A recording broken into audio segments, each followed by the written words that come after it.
Hey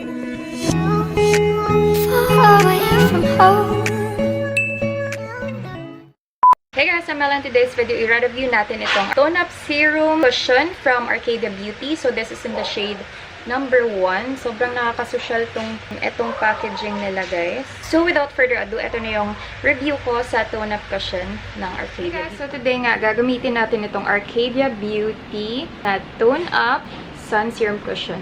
This is shade number 1. Ito yung lightest shade nila. So they have 2 shades lang as of filming. Shade 1 and shade number 2. Meron akong mga nakita na mga reviews nito before pa talaga, and hindi to siya bago na launch nila Miss Anna Kai, pero ngayon ko lang talaga siya magagamit din kasi ngayon lang ako nagka-oras na magsuot ng ganito. Actually, yeah, oo, kasi early pa eh. Meron kaming play school ni baby ngayon. So yung mga reviews na nakita ko, nahirapan silang makita yung shades nila.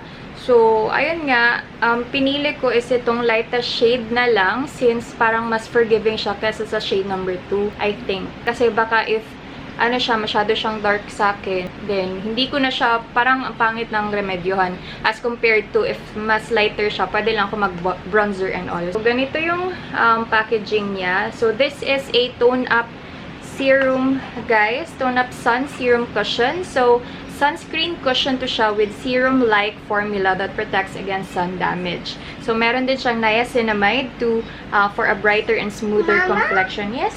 Dito si baby. Hindi sa baba. Mama! Yan, mama, oh. Mama. So, this is made in Korea. I know na parang in the works na yung mga ibang shades nito ko. Kasi hindi siya supposedly na madaming shades talaga. Yun yung sabi ni Miss Anna Kai eh.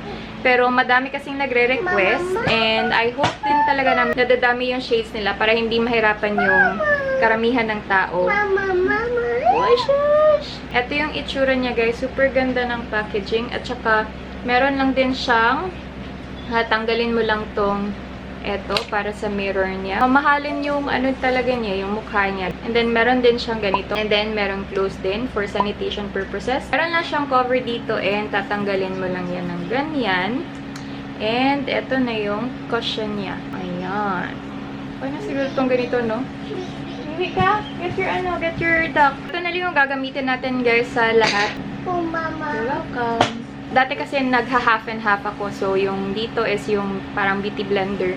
And then, on this side, iba naman, or brush yung gagamitin ko. Pero for now, gagamitin lang natin is itong kasama niya. Ganyan lang. So, ayan. Tingnan natin kung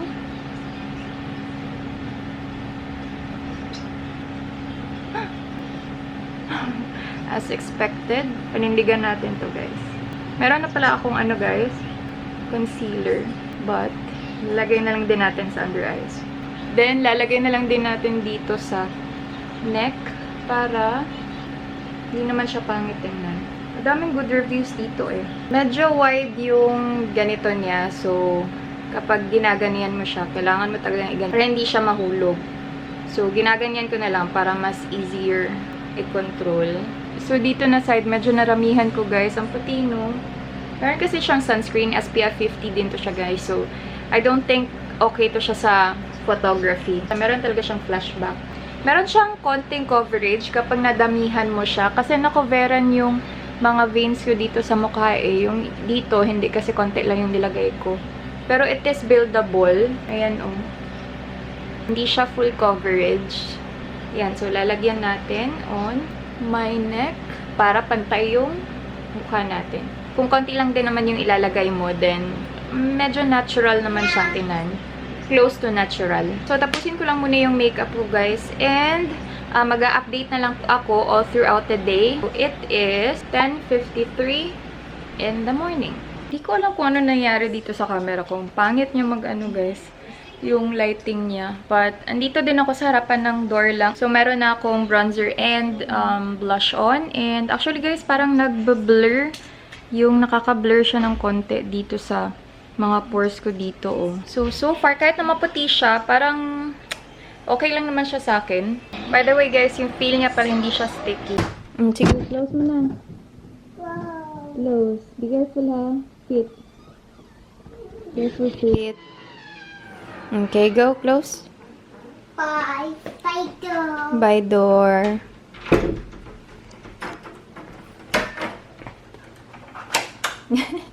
Very good.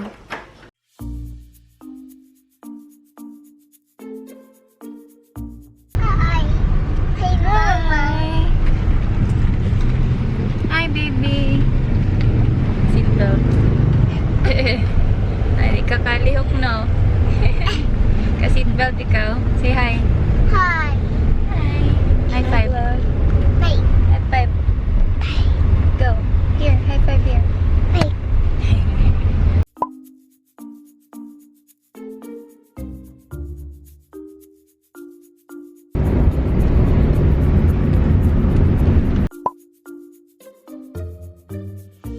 So I'm just gonna do a voiceover here. Medyo nag-sink in na ng konti yung product sa nose ko. Sa smile lines, wala naman akong problema dun. Hindi din siya naging blotchy after 4 hours, which is very impressive. Hey guys, so andito na kami sa bahay and actually nakatulog din kami ni baby. It is, ayan, 5:43 na ng hapon and ito na yung ating makeup. Actually, yung sa last na update ko yung nasa sa car pa ako, hindi lang ako nagsalita, no, pero nag-sink in yung cushion dito na side. And actually ngayon guys, naging cakey na siya dito if makita nyo. Pero hindi din kasi ako nag-moisturize, nag-ano lang ako, nag-sunscreen lang ako kanina at saka hindi din ako nag-primer. Pero overall guys, meron pa naman siya. Nawala lang ng konti, super konti lang ng coverage.